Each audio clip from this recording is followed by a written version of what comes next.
Hello, Ordigger fans, and welcome to another installment of Mines MidWeek with Colorado School of Mines head football coach Bob Stitt. Coach, how are we doing today? Doing great. Good to be back. All right, let's talk about Saturday a little bit. Very good 51-16 W against Fort Lewis at Campbell Field in Golden. Game that was still pretty tight at halftime, but then you guys had 30 unanswered points in the second half and route to the big victory. So talk about the game a little bit. You know, I thought we started out pretty well on both sides of the ball. Offensively, we came out and our ones scored a couple touchdowns early. What I was disappointed in was the rotation of the twos in there, and we had 5 drop passes in the first half. Joe Schneider handled the first quarter very well and got the ball to the receivers that needed to get it. We just needed to catch it. Defensively, we played really well in the first half, other than just a couple blown assignments. Not really a blown assignment, but we had a couple things where we stubbed our toe and they got some easy touchdowns, and I thought we should have had the shutout in the first half. And coming out in the second half, the kids really came to play. Mm-hmm. Offensively, they really couldn't stop us, and Avery Llewellyn did a nice job with the field goals when we did stall in the red zone, and then the defense maybe played the best half of the year. Yeah, the defense looked great. You touched on Joe a little bit, making his first collegiate start. I mean, he's played a fair number of minutes over his 2 years so far. He had 4 touchdowns in his first career start. Pretty good little debut for him. You know, Joe has a lot of experience that people don't realize. You know, he took every snap in spring when Matt was playing baseball, and in fall camp it was nose to nose, down to the wire, who was going to start at quarterback, and it was kind of a draw at the end, and we went with Matt, played Joe a lot throughout, and you know, we felt like we wanted to see what he could do, and we did, and we've got 2 good quarterbacks, which is a very good problem to have, and both of them bring a lot to the table. We're excited about both of them. We can win with both of them, and you know, we'll make decisions on a weekly basis of which way we go. All right. Well, talk about the defense a little bit. I agree with you. Played absolutely terrific in the second half. If not for that 77-yard touchdown, you guys hold them under 200 yards of total offense in the game. And I want to specifically talk about your linebacking group. Cole Cadavy, Chad McGraw, Tyler Denson, Billy Sprague. They played great all afternoon. Wouldn't you agree? Oh, you know, they're as good as it gets as a group, and I was talking to somebody this morning about the defense. You know, talk about a few guys. You can't really talk about a few guys. It's 11 guys putting it together, and the nice thing is that one guy isn't standing out because they're all doing their job. And the guys that you were talking about are fantastic players, and I wouldn't trade them for anybody in the league.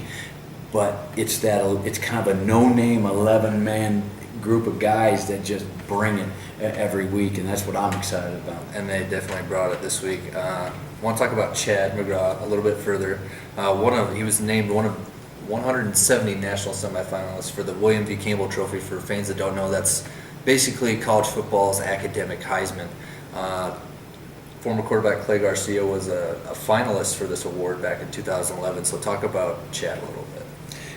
Chad deserves to be in this group, and he also deserves to be a finalist for this group, and he's cut out of the same mold as Clay Garcia was, and I don't think that there's very many college football players that are going through the academic rigors that our players go through, and a lot of people from the outside looking in don't realize it, and just a GPA doesn't tell what these kids go through on a weekly basis, on a day-to-day basis, and then also to be a fantastic football player on the side is big time, and I hope Chad can make it to the finals and get to New York City like Clay Garcia did, and he definitely deserves it, and it's a huge honor, and I got to accompany Clay to that award ceremony, and got to find out exactly how big time of a deal it is, and Chad's very deserving.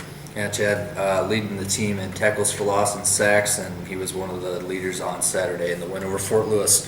All right, fans, it's time for Play of the Week, so we're going to head over to the film room, and we'll meet you guys there. Okay, for this week's play is a play that we've got a lot of options with a quarterback, where we're inside the 10-yard line, what we call the +10, and we're getting man-to-man here, we're getting man here, all the way across. Basically cover one, here's your free player, and they're in a reduced front to where we feel like we need to involve the quarterback down there in some run. And we could have had the option where we could have checked something here. We had actually a bubble here that we could have ran, and we had an option to take this one-on-one at the rover with our H. But we chose to run a play with our quarterback off of our stretch action, which we were basically going to work just like this and keep these guys on, hoping that we're going to get this Mike Backer to come play side. We're going to ride him, and then our quarterback is going to find a hole back in here depending on what the defensive line does. I think we got a slant here, and we went there. We're not looking for a ton of yards down here. 3-yard gain is fantastic. We don't feel we got to block this guy because he's going to go with the running back. And now our quarterback has got to make this safety miss, get 3 yards, don't take a hit. What we were fortunate to get is to get the safety to overplay it also. Our quarterback, Joe Schneider, did a nice job of using his feet. He's got very good feet, quick feet, and runs it in pretty easy. So let's take a look at it on tape.